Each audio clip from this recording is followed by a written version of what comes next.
Antes de iniciarmos nossa reflexão de hoje, eu gostaria de partilhar um texto com você.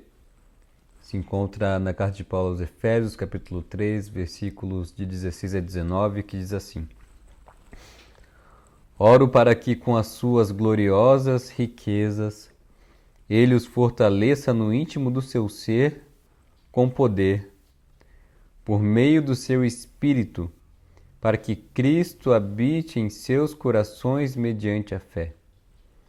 E oro para que vocês, arraigados e alicerçados em amor, possam juntamente com todos os santos compreender a largura, o comprimento, a altura e a profundidade, e conhecer o amor de Cristo que excede todo conhecimento, para que vocês sejam cheios de toda a plenitude de Deus. Que nessa manhã, que a nossa mente e o nosso coração possam se esforçar para compreender a dimensão do amor de Cristo e que assim possamos ser cheios da plenitude de Deus. Eu quero orar com você antes de iniciar esse encontro. Pai, uma coisa nós te pedimos essa manhã, que possamos, Senhor, compreender ao menos um pouco a dimensão do seu amor infinito por nós. E que essa compreensão, Senhor, nos leve a viver para o Senhor. Em nome de Jesus. Amém.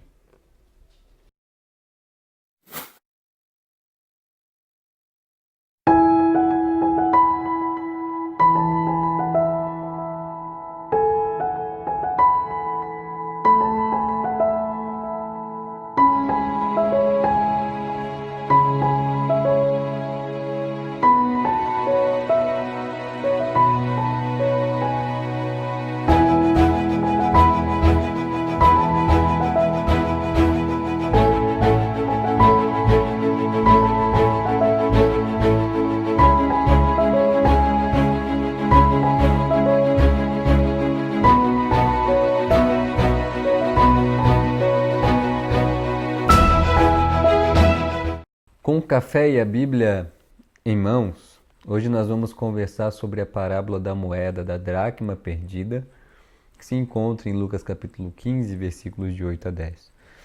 Essa parábola faz parte de um conjunto de 3 parábolas contadas por Jesus, que são respectivamente a parábola da ovelha perdida, a parábola da moeda perdida, que é a parábola que nós vamos conversar hoje, e a parábola dos filhos perdidos, mais popularmente conhecido como a parábola do filho pródigo.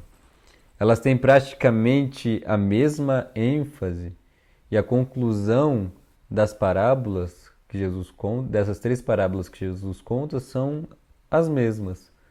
Que Deus se alegra quando pecadores se arrependem. Deus busca os pecadores, essa é a ênfase das 3 parábolas. E a conclusão delas é que Deus se alegra quando esses pecadores se arrependem. Eu quero ler então a parábola de hoje, que diz assim: Qual é a mulher que, possuindo 10 dracmas e perdendo uma delas, não acende uma candeia, varre a casa e procura atentamente até encontrá-la? E quando a encontra, reúne suas amigas e vizinhas e diz: Alegrem-se comigo, pois encontrei minha moeda perdida? Eu lhes digo que, da mesma forma, a alegria na presença dos anjos de Deus por um pecador que se arrepende. Quero abordar rapidamente com você o contexto da parábola para que nós possamos seguir em frente. O contexto da parábola e o público-alvo para quem Jesus fala se encontra lá nos versículos 1 e 2, que diz assim: Todos os publicanos e pecadores estavam se reunindo para ouvi-lo. Mas os fariseus e os mestres da lei o criticavam. Este homem recebe pecadores e come com eles. Então este era o público-alvo de Jesus. Publicanos e pecadores que vieram para ouvi-lo e os fariseus e mestres da lei que vieram para criticá-lo. E a partir deste cenário, a partir desse público-alvo, Jesus conta as 3 parábolas que nós já comentamos. como já conversamos sobre as duas outras parábolas, que é a ovelha perdida e do filho pródigo, eu não vou gastar muito tempo explicando quem eram os fariseus, quem eram os publicanos, mas eu vou dar uma pincelada bem rápida. Como já foi dito, os fariseus eram aqueles que se orgulhavam da sua moral perfeita, se orgulhavam de serem conhecedores e seguidores da lei, e por isso desprezavam aqueles que não se dedicavam em cumprir a lei ou que possuíam uma moral questionável. Essas pessoas que tinham uma moral questionável eram rejeitadas e consideradas impuras pelos fariseus. Inclusive, os fariseus consideravam essas pessoas rejeitadas pelo próprio Deus. Então, parte desse público-alvo aqui, constituído por publicanos e pecadores, eram vistos com desprezo pelos fariseus. E a lista de quem eles desprezavam era gigantesca. Mas as que mais se repetem nos evangelhos são os cobradores de impostos, que eram judeus, servidores públicos do Império Romano e que costumavam extorquir o próprio povo, adúlteras, prostitutas, todos os tipos de doentes e por aí vai. Era esse tipo de pessoas que os fariseus repudiavam. E quem Jesus estava acolhendo? Isso mesmo, todos esses tipos de pessoas que os fariseus desprezavam ou consideravam impuras. E por isso Jesus era criticado pelos fariseus. Este homem recebe pecadores e come com eles. E por que comer com esse tipo de gente era considerado algo ruim para os fariseus? Porque na percepção dos fariseus, comer com pessoas impuras ou com uma moral questionável significava também se tornar impuro e assim rejeitado por Deus. Antes das refeições, os fariseus seguiam rituais de purificação que provavelmente essas pessoas não seguiam. Então eles criticam Jesus por causa dessa atitude, porque ele recebia pecadores e se alimentava com eles. Para entendermos ainda mais essa seriedade desse assunto sobre se sentar à mesa com alguém, o teólogo Joaquim Jeremias fala sobre a importância de se sentar à mesa e partilhar a comida com alguma pessoa. A importância disso para essa cultura, ele diz assim: para entender o que Jesus estava fazendo ao comer com pecadores, é importante perceber que no Oriente, até hoje, convidar um homem para uma refeição é uma honra, é uma oferta de paz, confiança, fraternidade e perdão. Em suma, compartilhar uma mesa significa compartilhar da vida. Desta forma, as refeições de Jesus com os publicanos e pecadores são expressões da missão e da mensagem de Jesus.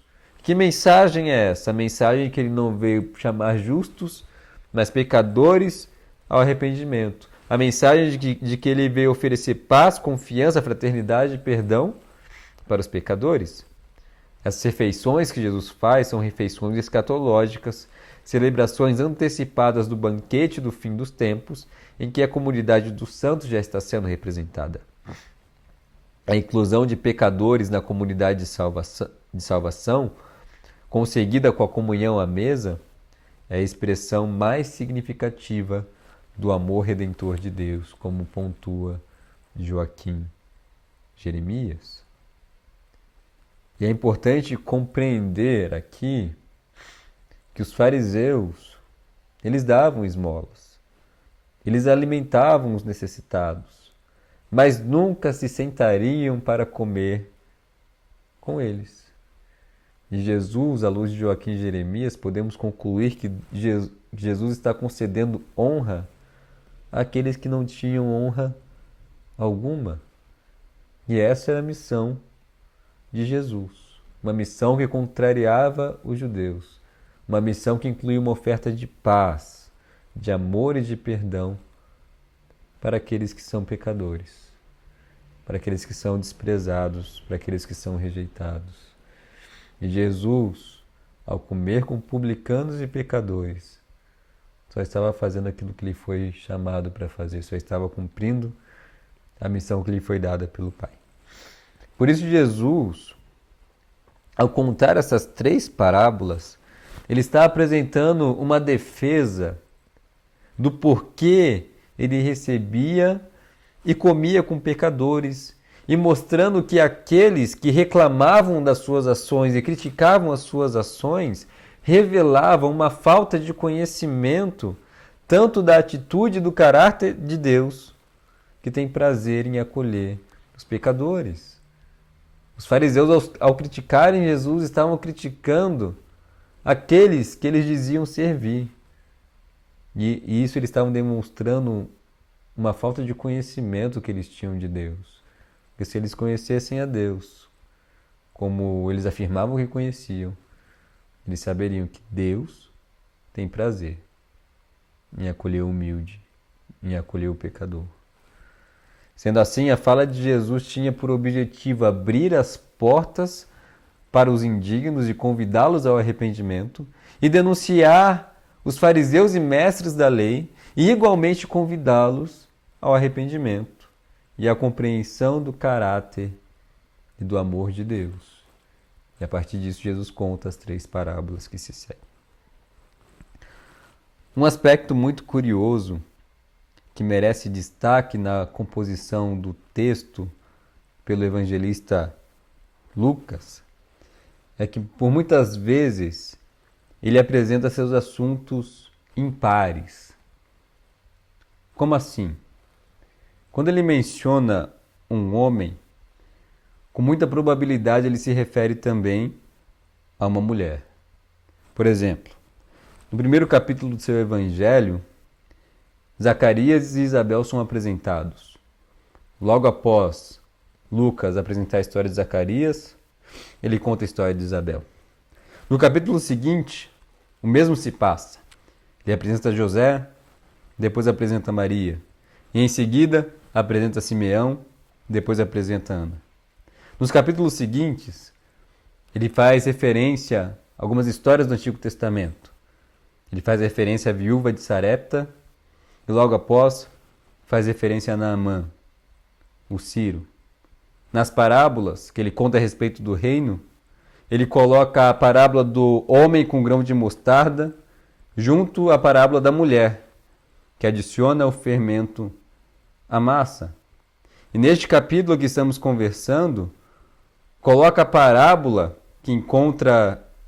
da mulher que encontra a moeda perdida, logo após a parábola que fala da figura do pastor que encontra uma ovelha. Isso merece destaque, porque as mulheres estavam contadas entre os pecadores que Jesus recebia. As mulheres faziam parte desse público-alvo que estavam ouvindo Jesus e eram igualmente desprezadas pelos fariseus.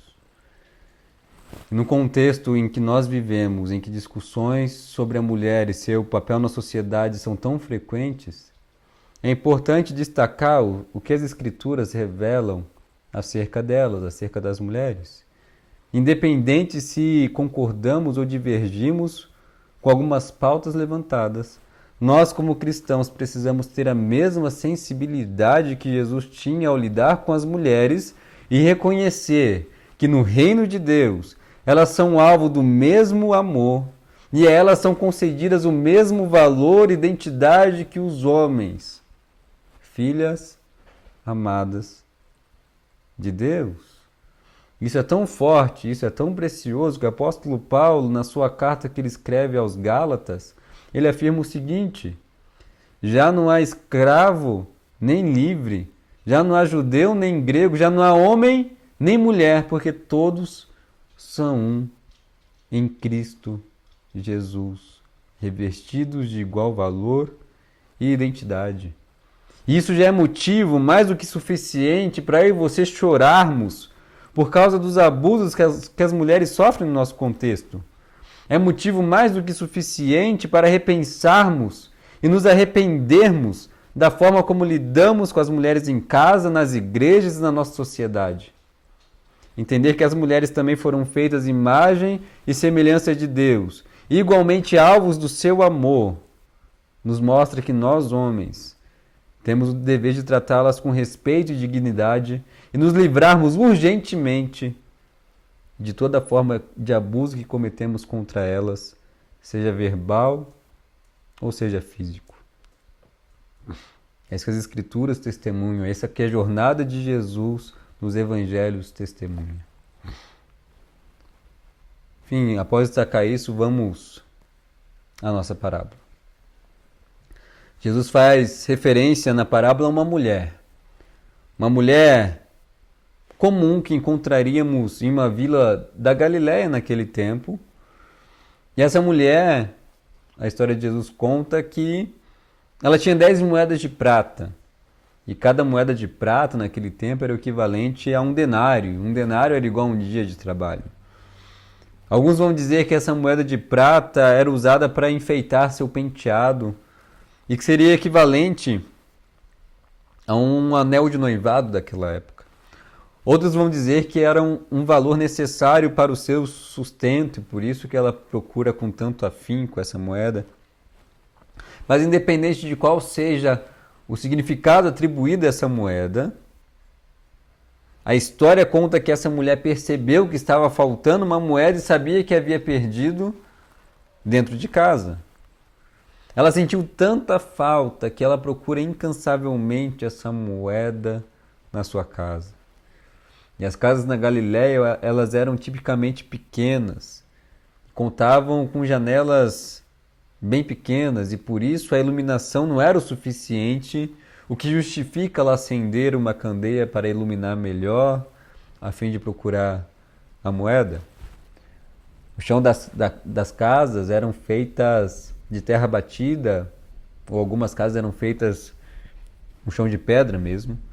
Então você pode imaginar essa mulher varrendo e se sujando a fim de encontrar essa moeda. Mas o que ela sabia é que a moeda estava na casa. E por isso, se ela procurasse persistentemente, ela acharia essa moeda. Por isso ela pega uma vassoura e com a luz da lamparina iluminando todo o cômodo, ela começa a varrer cuidadosamente. Cada lugar onde a moeda poderia estar, ela vasculhou. Até que por fim ela avistou um brilho de metal. Ou ao varrer ela ouviu um tilintar da moeda no chão. E de repente sua ansiedade e preocupação desaparecem e dão lugar à alegria, o júbilo. Ela ficou tão feliz de ter encontrado essa moeda, ela ficou tão sorridente, que não podendo conter a sua alegria, ela chama suas amigas e vizinhas, porque ela achou a moeda que havia perdido, e ela convida as suas amigas e vizinhas a se alegrar com ela. Após contar essa história, uma mulher que encontra sua moeda de prata, Jesus conclui dizendo o seguinte: eu lhes digo que da mesma forma que essa mulher se alegrou, há alegria na presença dos anjos de Deus por um pecador que se arrepende. O que Jesus está querendo dizer com essa parábola é que se uma mulher se dedica de tal forma para procurar uma moeda perdida e se alegra ao encontrá-la, quanto mais Deus se dedica com afinco na busca por aqueles que estão perdidos e quanto mais Deus se alegra quando os encontra. Essa busca diligente da mulher pela moeda é uma analogia da iniciativa e do zelo, da dedicação de Deus em buscar e restaurar aqueles que estavam perdidos, em nos buscar e em nos restaurar. E à luz das Escrituras, a gente reconhece que a iniciativa de Deus é o amor. Esse é o testemunho de João, no capítulo 3, versículo 16. Deus amou de tal maneira que Ele demonstra o seu zelo, Ele demonstra a sua dedicação em nos buscar e nos restaurar. E como ele faz isso? Como ele demonstra esse zelo e sua dedicação? Como ele demonstra o seu amor? Enviando o seu filho ao mundo. Seu filho que se faz um de nós, que se esvazia da sua glória, que assume a nossa humanidade para se identificar conosco, para revelar o Deus Pai e a sua vontade, para sofrer, para ser crucificado, para morrer e ser sepultado em nosso lugar. É dessa forma que ele demonstra iniciativa e dedicação para nos encontrar, para nos resgatar. É através do seu filho. Assim como a mulher que toma iniciativas e se dedica de maneiras concretas por meio de ações para encontrar a moeda que ela havia perdido, Deus toma iniciativa nos amando e fazendo o seu amor se concretizar, se encarnar em Jesus. Ele age em nosso favor em Jesus. Os fariseus não entenderam isso, os fariseus não conseguiram compreender isso. Porque essa graça é para aqueles que se reconhecem pecadores. Como já disse Jesus nos evangelhos. Os fariseus não compreenderam isso. Não compreenderam que a missão de Jesus era justamente essa: resgatar e buscar o que estava perdido. Mas Deus não apenas toma a iniciativa e se dedica em nos buscar. Assim como a mulher da parábola, Deus se alegra em fazer isso. Ele tem prazer em nos buscar. Ele tem prazer em nos restaurar. Ele tem prazer em nos redimir. Em redimir aquele que está perdido. Ele tem prazer em colocar moedas como nós no seu mais belo adorno. Para compreendermos melhor isso, eu quero que você sinta a profundidade das palavras que Isaías 53 nos oferece. Isaías 53, uma parte dele, a parte final, diz assim: ao Senhor agradou moê-lo. Isto é, ao Senhor agradou moer Jesus, fazendo-o enfermar. Quando der ele a sua alma como oferta pelo pecado, verá a sua posteridade e prolongará os seus dias, e a vontade do Senhor prosperará nas suas mãos. Ele, Jesus, verá o fruto do penoso trabalho da sua alma e ficará satisfeito. Outras versões vão dizer que ele se alegrará. O meu servo justo, com seu conhecimento, justificará a muitos, porque as iniquidades deles levará sobre si. Veja a força das palavras que Isaías 53 nos oferece. Deus se alegra em sacrificar o seu Filho para nos resgatar. Deus tem prazer em nos encontrar. Deus tem prazer em fazer festa quando o pecador reconhece o seu amor. Quando o pecador reconhece o seu sacrifício. Você sabe o que é isso? Você tem noção disso? No dia que você foi encontrado por Jesus e confessou o nome de Jesus, o céu fez festa. O céu se agitou, pois Deus se alegra em colocar moedas como nós no seu mais belo adorno. Com isso, Jesus estava dizendo para os fariseus que Deus se alegrava com o fato de que ele estava acolhendo pecadores, porque foi para isso que ele foi enviado por Deus. Ele é a encarnação da iniciativa, do amor e da dedicação de Deus por nós. Com isso, Jesus estava abrindo a porta para os pecadores, para que reconhecessem que eram alvos desse amor. Mas compreender esse amor implica necessariamente em arrependimento. Porque quem compreende a profundidade desse amor não permanece mais o mesmo. Quem compreende o amor de Deus não consegue permanecer mais o mesmo. Quem é alcançado por esse amor entende sua profundidade. Como diz Paulo no texto de Efésios que nós lemos no início, se enche da plenitude de Deus.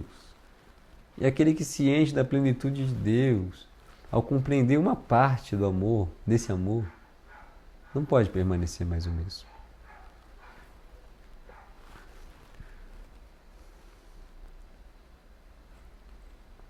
Eu gostaria de concluir com você, destacando 3 coisas muito breves. Primeira, nós somos alvos da iniciativa e da dedicação de Deus. Em outras palavras, nós somos alvos do amor de Deus. Ele entregou seu Filho por nós, para nos reconciliar e viver por meio dele, com ele e para ele. Essa é a boa notícia. Este é o Evangelho. Essa é a mensagem que deve moldar a minha e a sua vida. Como vai dizer o teólogo Martinho Lutero, quando ele comenta, por exemplo, sobre João 3,16, essa é a parte central de todas as Escrituras, que Deus nos amou e deu o seu Filho. Essa é a boa notícia que foi dada a nós.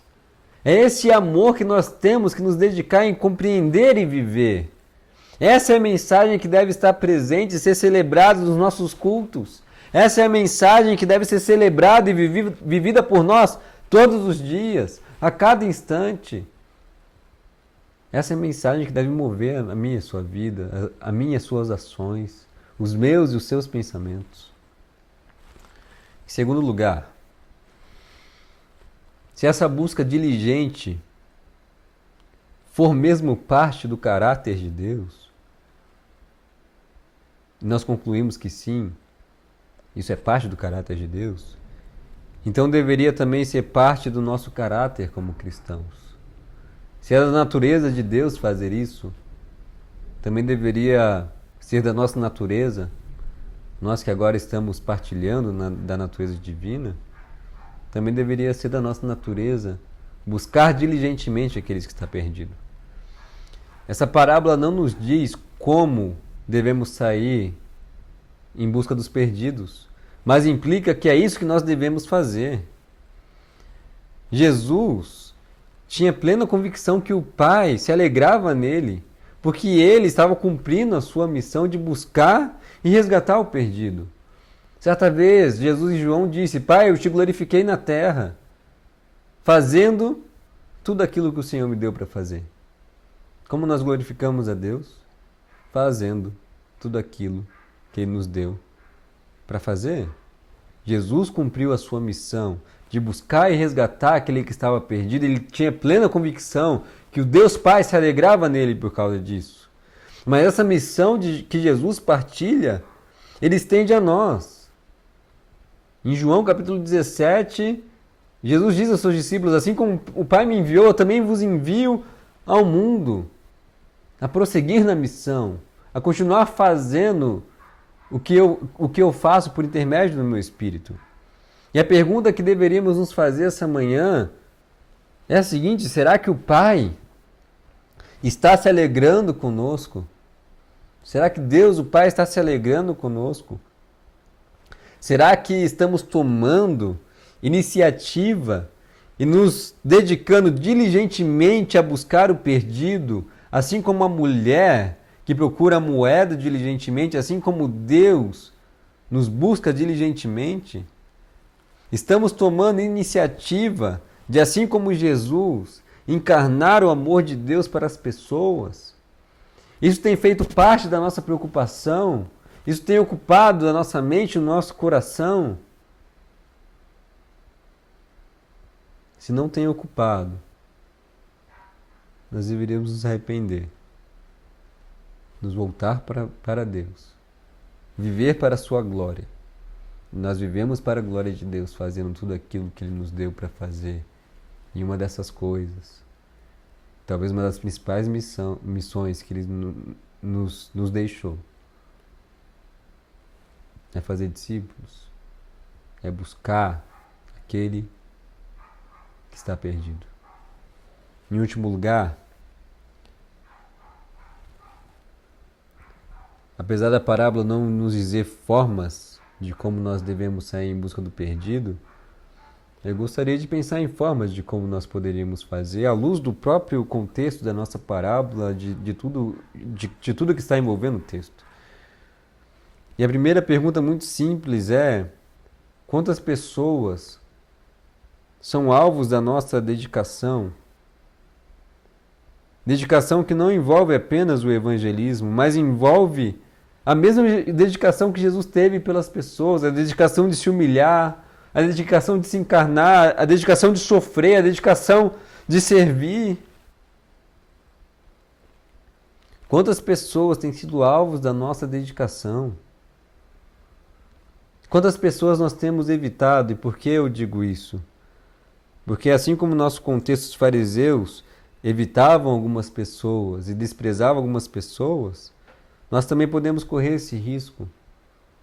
Quantas pessoas nós temos evitado? Quantas pessoas nós consideramos não dignas ou indignas do Evangelho? Qual o espaço que as pessoas moralmente questionáveis têm na nossa vida, as pessoas que nós repudiamos?